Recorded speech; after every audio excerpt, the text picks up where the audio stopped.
Okay, let's start. First of all, thank you for attending to my talk. I have prepared some kind of journey, so I hope that you will enjoy the talk.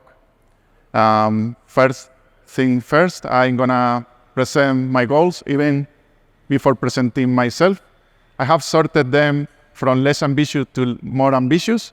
So obviously the first thing that I want to do is to share my experience during this research, the work that we have done. Secondly, I want you to present a library that we have developed to doing property and state machine testing. I would like to receive some feedback about our approach and maybe other potential alternatives that there are out there in the Scala ecosystem. And finally, this is the more ambitious thing. I would love to see this field growing in the Scala. I will try to do my small part in that sense. So let me present myself just briefly. Those are my social connections. I work at Sevilla. Feel free to contact me to whatever you feel related with my hobbies and things like that. So I will be honest with you. I know that this is not the best moment to be honest, because I am from a lot of unknown people, but this idea didn't came from me. I want to mention a couple of persons that are the main responsible for me to being here. One is Raul Raja, is our CTO, and he's always promoting this kind of initiative that make us better. The other one is Alejandro Serrano, that was our technical lead during this work, main contributor of the library that I'm presenting you today. Something that I saw in a really neat presentation of Lucy Mayer in NDC London past June through YouTube was to show the conclusion at the beginning. So in that way, we can set expectations, see where I'm for. By the end of the talk, maybe, and I hope that it will make sense for everybody. Just to summarize, we have different ways to doing property-based testing, depending on the strategy and the system that we want to test. But basically, most of them increase the system knowledge that we are testing. They make our test more exhaustive. Obviously, they help to increase the test coverage. So this is the agenda that I have prepared for today. I'm gonna just quickly review some concept of property-based testing, the needed part that we will need for the following parts. Then we will move to stateful property-based testing with an example using a Scala check. And finally, we will cover the main target of this talk, which is the property state machine testing with an example using our library. But first of all, I want to briefly mention unit test, because it's like the basic way to doing testing. You define inputs that goes from valid, invalid edge cases, and pass through your system, verify the output. For most of the use case, it works. It provides good coverage. So my personal opinion, is that we still need to do unit tests. So I'm not here to claiming to forget unit tests. We are doing only property-based testing. Is a complementary thing in that sense. So I want to ask regarding property-based testing, just to see about the experience of the room. How many of you use property-based testing in your projects? Great. So property-based testing is kind of different, right? For those that are not familiar with it, we deal with properties. The beauty of the properties is to keep them simple, but at the same time, keep them exhaustive. They need to be random enough, but not too much random. So we need to also think about the generated data. Obviously, they are harder to reason about, and they take more time because the tests run against a lot of data. But on the contrary, they require less maintenance because we are not entering into too much of the details of the software that we are testing. They bring some main concepts that we will see through the presentation, that are the generators, the piece of code that generates the data, properties themselves, and the shrinking feature that takes special relevance in this kind of tests. So what mean thinking about properties? Just maybe it's a bit a stupid example, but I think that you will understand in that sense that if we have some code that we want to test and imagine that only works for a certain range of data, if you want to develop a unit test, you need to create a test case per each boundary data. Something that is close to the boundaries is great, it's an addition. But with properties, we need to think more about properties. So we can say something like, for this range, this should work, and for this other range, this shouldn't.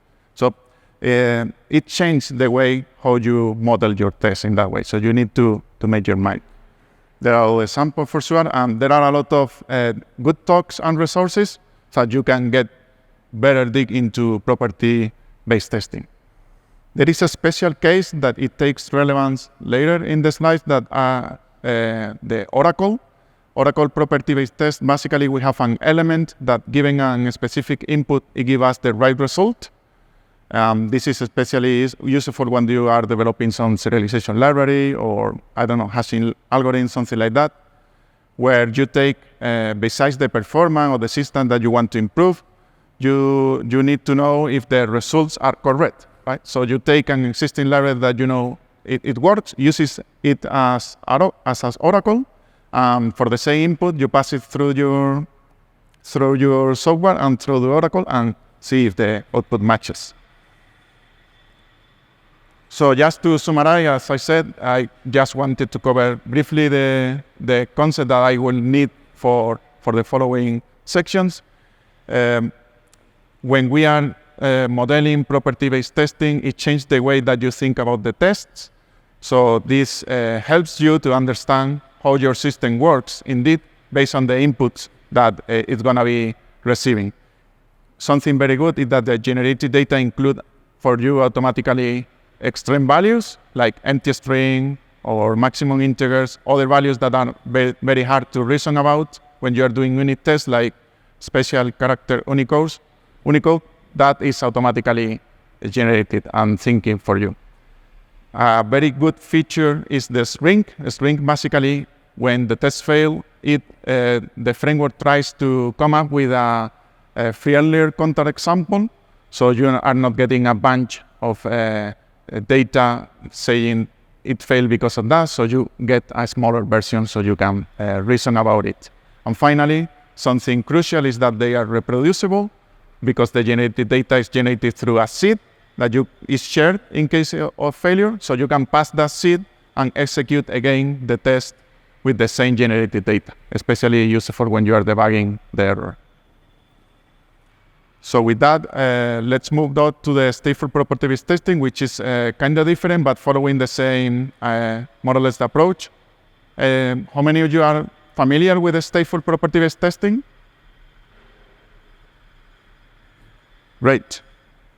So at least from my experience, when I started to dig into this in stateful property-based testing, what I have seen is that, this is largely used in the industry. It's applied a lot in a broad range of technology. It's used by big companies, and there are a lot of showy or shiny big use cases.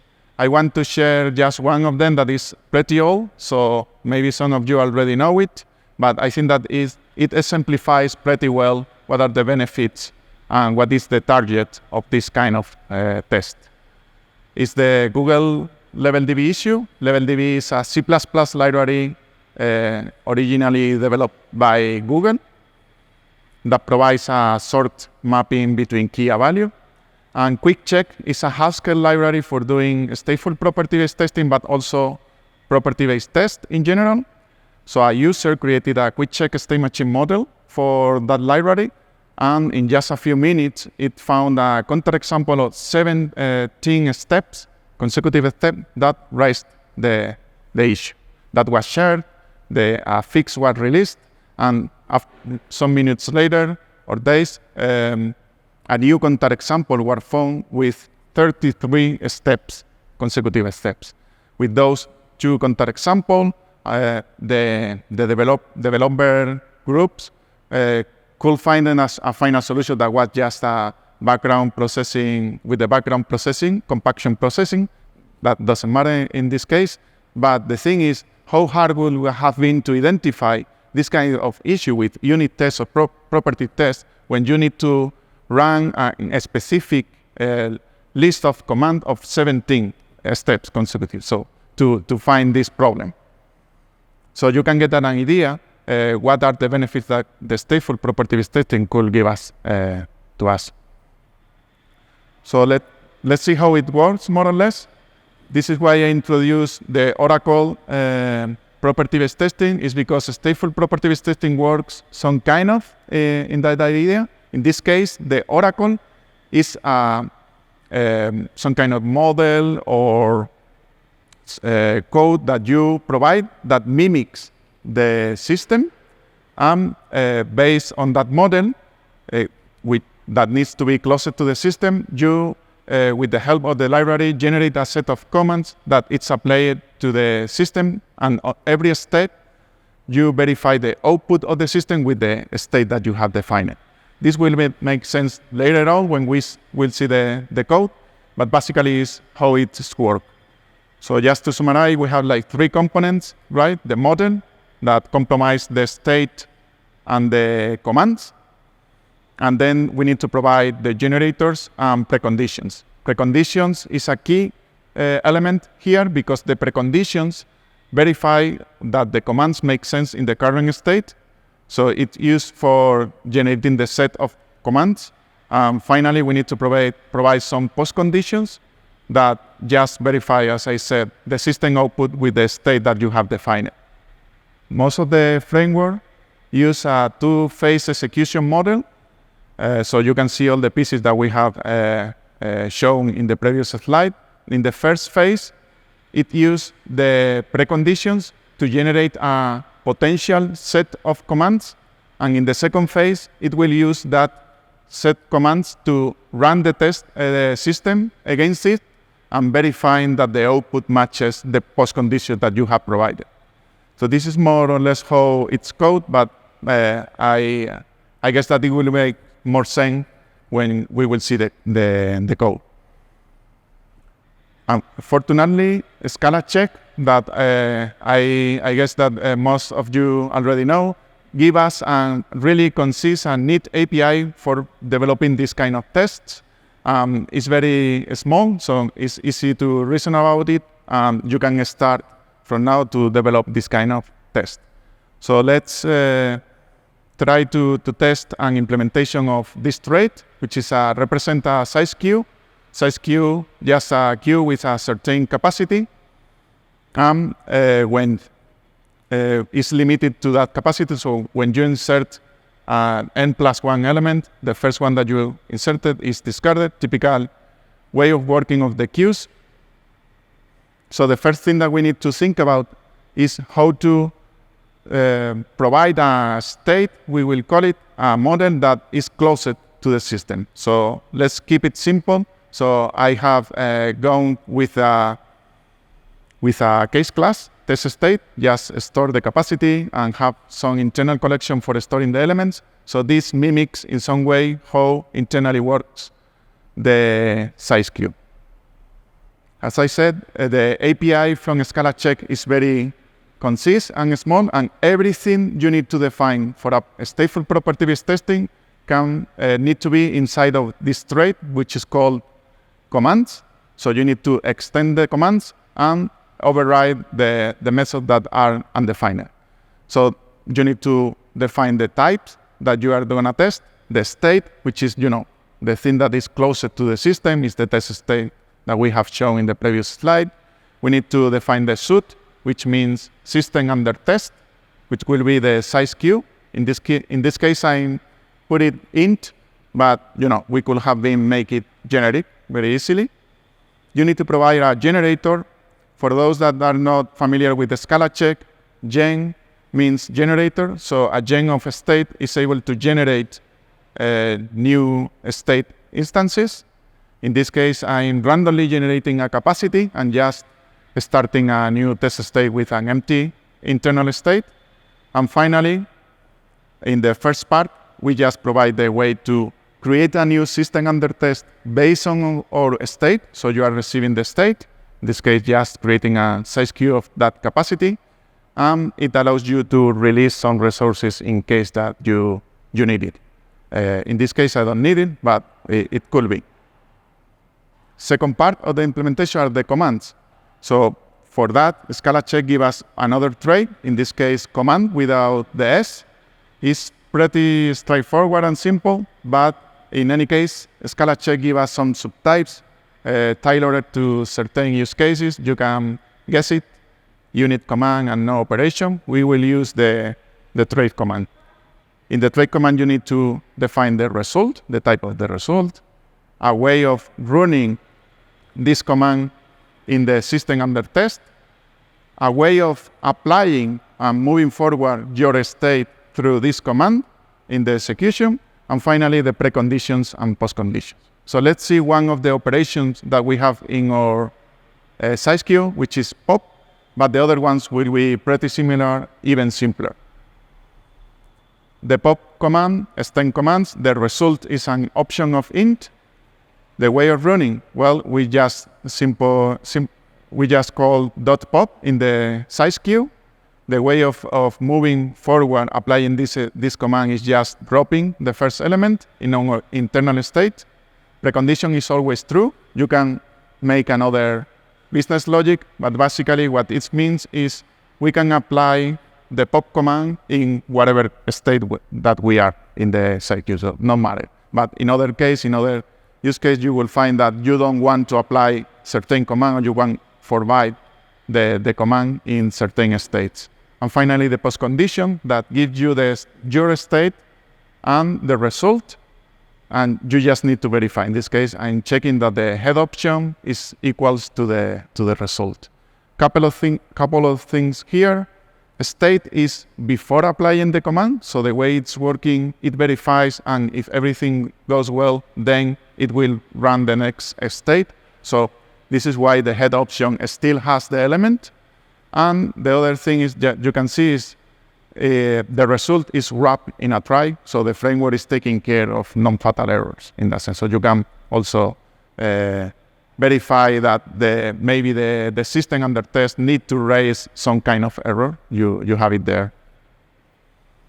So the last part of the trait commands that you need to provide is a way to generate commands. And for that, we can use the typical Scala check generators. I'm going here randomly and generating one of the 3 potential commands, giving more weight. If you don't know it, but the way of giving more weight to the different commands or the element that you want to generate is with gen.frequency, and you pass a number that gives the weight of that element. As before, we could have been more smarter because we are receiving the state. So maybe in other use case, you want to inspect the current state and maybe generate one command or another to make your test better. So once we have all the pieces in place, our commands has a method called .property that gives you a regular Scala check property. And you can run directly in your Scala check test. It works very well, being honest. So when I was digging into this kind of testing, testing other frameworks or other libraries, I tried to challenge a bit the library. So I created some odd issue just to see if the library is able to spot the problem. So I created manually an issue that when you insert the same element 3 times, then is stored forever. So the pop will not remove the element for the queue. I increased the minimum successful test that need to pass. This is a property that you can pass to a Scala check. By default is 100, but you can increase that number. I increased a lot because I had time in that moment. So I ran it, it spot the issue in more than 1,000 past tests. After that, it found it, and it give me the better counterexample that the library found it. Here we can see the shrinking mechanism in action. because in the gray out code show generated data that maybe is a bit confusing, especially if you don't know what the problem is. I know it because I introduced it by myself, but if you don't know it, maybe you get a bunch of data, generated data that filed, but it tried to shrink, and in this case, it makes a very good job in the sense that you can see perfectly what happened. 3 push of 0, and then for pop, spot the error. Indeed, he even shrinks the value, so it uses 0, just to avoid thinking that maybe it's the number what is causing the issue. So just to wrap up this stateful property-based testing section, we can see that it's very useful when the logic of the system that you want to test evolves along a series of commands. But because of that, it really helpful to detect issues that appears when your system evolves during this kind of executions. This test, because you need to think more about how the system behaves, it increases this knowledge in that part, in the behavior of your system. Finally, as a conclusion thought, this kind of test is not a replacement, as you can see, because it's only for some specific scenarios, so it's not a replacement for property-based testing or unit test. Or is the time?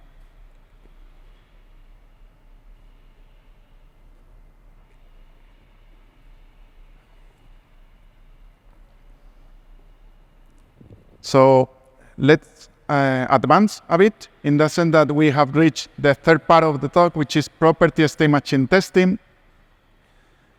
State machine testing is specifically useful when the user of the system interact with it while perceiving multiple states, as opposed to, as a developer, know that the system itself has some kind of state machine internal. So said in another way, if there are no discernible states from outside, then probably a stateful property-based testing is more appropriate. So the way it works, you need to define or model the system behavior as a state machine. You need to use some kind of formal representation or logic language to define the properties, invariants, and constraints of the software that you are testing. You need to generate some transition to move through the state machine, and finally, find a way to run the system against the action that you have provided and verify that on each state, the specification that you had defined is fulfilled, right? So as we said with the stateful property-based testing, let's try to identify, and this is what we try in order to develop the library, what are the components, right, that we need to elaborate a good property state machine test. We have, I propose 4 in this case, well, based on the research. In that case, we need the model, which is the state machine that represents the system. We need the specification, right? As I said, we need to use some kind of logic or something like that. We need to provide the actions that our state machine can receive and the generators for the actions. And finally, some way to validate the response of our system. So with that in mind, we developed Karat that I'm presenting you today here. It brings, as its name implies, temporal logic for GBM. Between other features, it allows you to create a property state machine tests in Scala. The code is split in 2 repositories, Karat, that contains the core implementation and the Kotlin compatibility. And the other one is Karat Scala check that allows you to create the test in Scala. As you probably guessed, it using Scala check underroot. It gives us also, it provides a couple of 2 libraries for integrating with Cat's effect through a Scala check effect, which is another library that allows you exactly that, creating a Scala check test with catch effect, and another integration which is basically syntax that give us a compatibility with HTTP4S, which is the example that we are going to see. So thinking about how to develop Karat and how to provide value, as usual, when you're developing something as a library, we built Karat with 2 ingredients in mind. The first one is black box testing. I'm not discovering something new here. As the name implies, it's just we need to treat the software as a black box and test it solely based on its inputs and its outputs. So we design and validate the test just to verify if the software works according to the functional requirements that we have defined for that software. The testers doesn't need to know about anything, the internal structure of the software, and we just validate the output that matches the unexpected output that we define for a given input.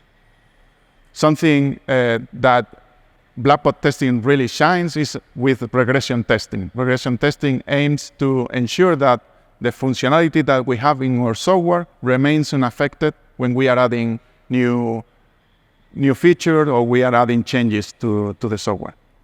This is a bit generic, but this is an idea behind Karat. The other idea is, as I said, we need to find some formal representation for the specification.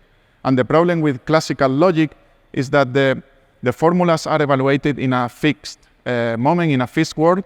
So when you are saying a proposition, like it is winter, this must be either true or false in classical logic. But the system that we are testing are dynamic, and we want to put emphasis on that, and they span multiple moments. So the same expression will be, it is winter, it will be true in some and not in others.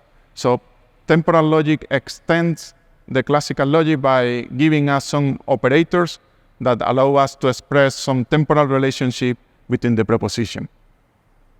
We will see with a visual example, but just to summarize that linear temporal logic are made with atomic statements, and we will see this, we can see this in Karat, that are statements that are either true or false. We can use classical logic operators like negation and or, and then we have the addition of temporal operators that allow us to express this kind of thing, like if in this state this is true, then in that state this needs to be fulfilled.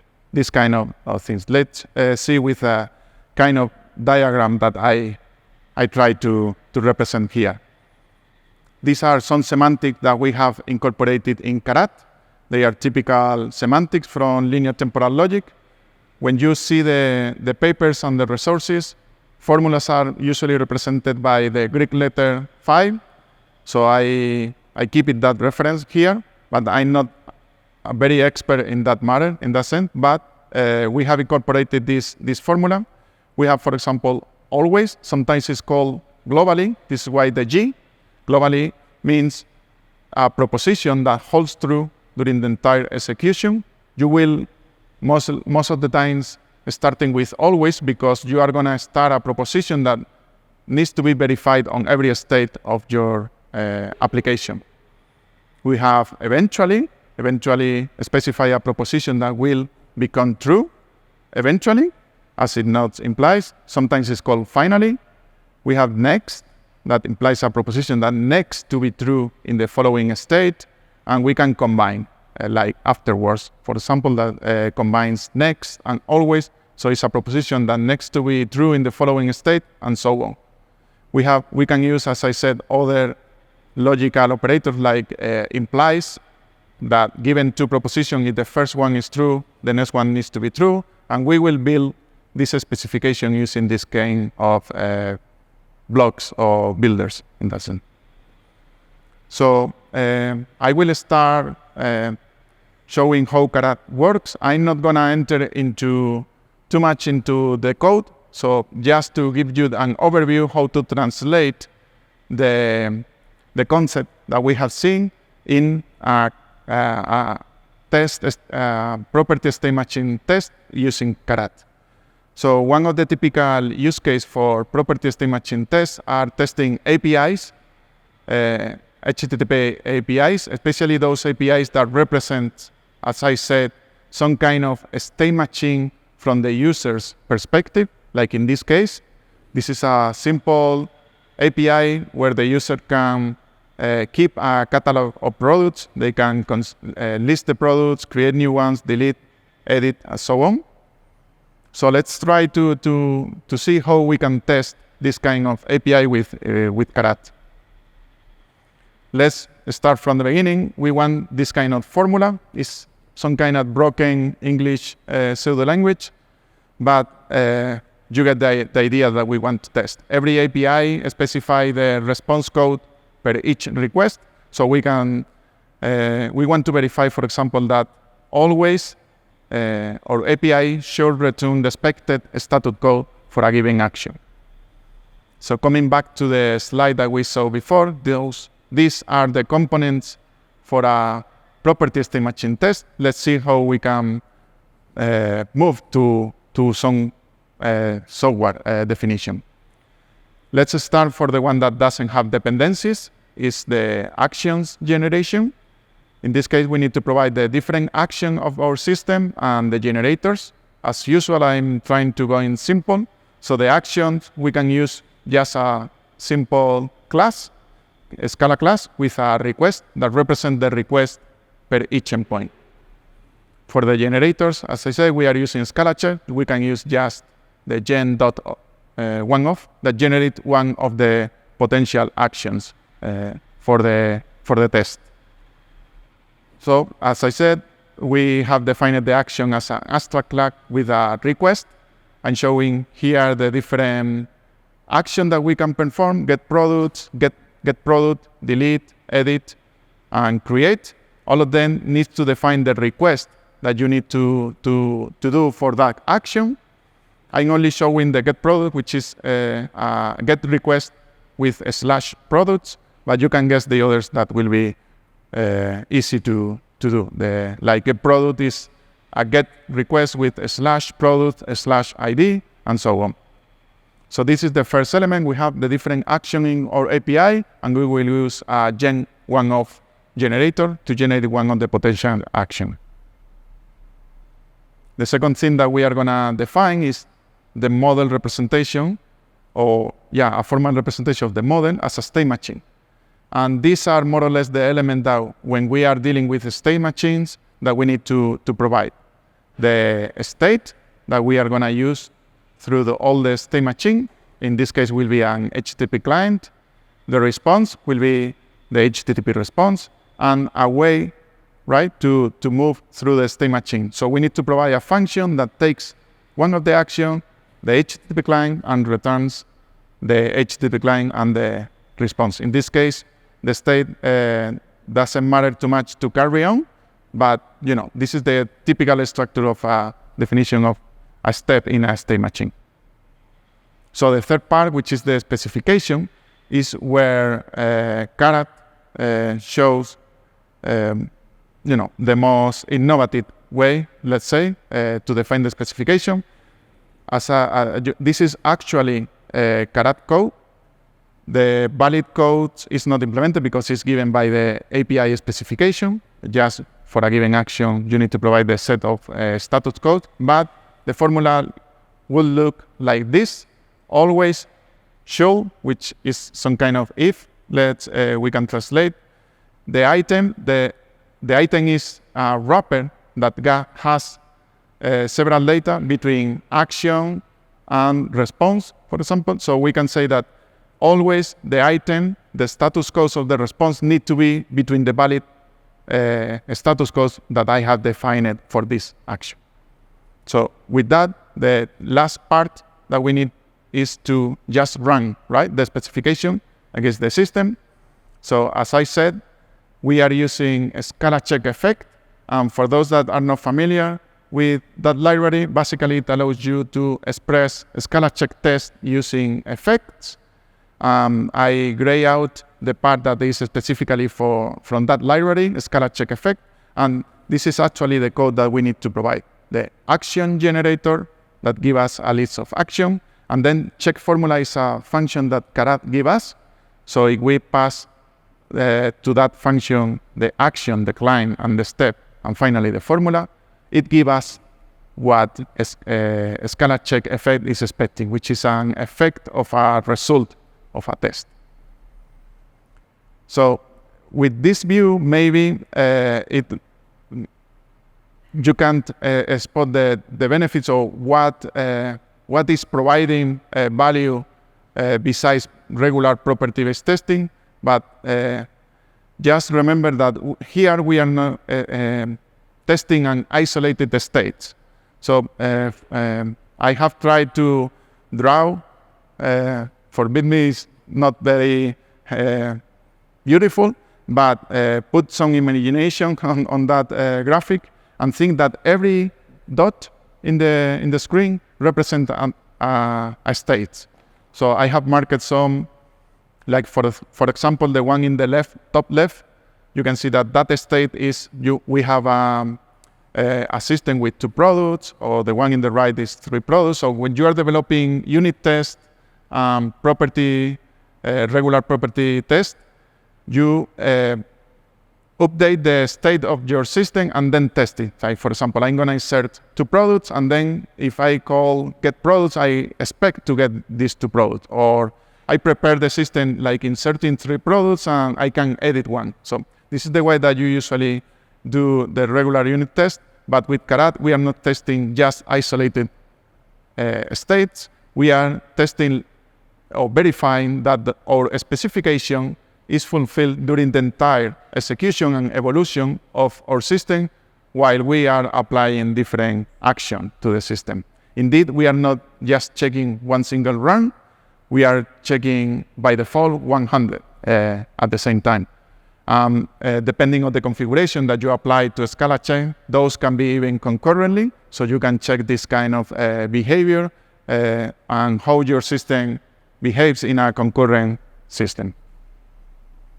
So let's see a different formula just to complete the way of working of Karat. Let's say that we want to define this formula, which is always when I'm creating a product with an ID X, afterwards, remember that means in the next state and so on. When I'm trying to get that product with that ID X, I should get a 200 status code.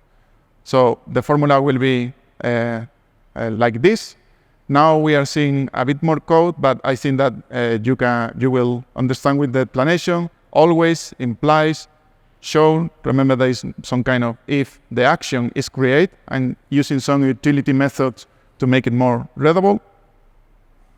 We use the builder remember that allow us to store some elements in the inner blocks. So I'm storing the ID that I'm doing for the creation. And then afterwards implies if I'm trying to get that product ID, then the response status code should be 200. So I executed. Obviously the test failed, but it was not a problem with the system, it was a problem with the formula. Here we can see also the benefits of shrinking and using a very mature library like a Scala check. If you see the generated code in the bottom, which is the original one, it's a bit confusing again, but the shrinking version is pretty straightforward. You can see that they say, okay, after 13 page test, I created a product with ID 3, I delete it, and when I try to get it, I'm not getting a 200. So your formula is not correct. So we can try to work towards improving the formula because obviously the API is correct, it's not the formula. So we can, for example, say implies when creating a product with ID X, right next. So if right next I'm doing a get for that ID, then I'm getting a 200 that passes. Or something more relaxed in the way like always implies when I'm creating ID X eventually, so not on all the case, but in the execution, the API needs to show that behavior. When I'm trying to get that product with ID X, it should return 200. So with that, I think that we have reached the end.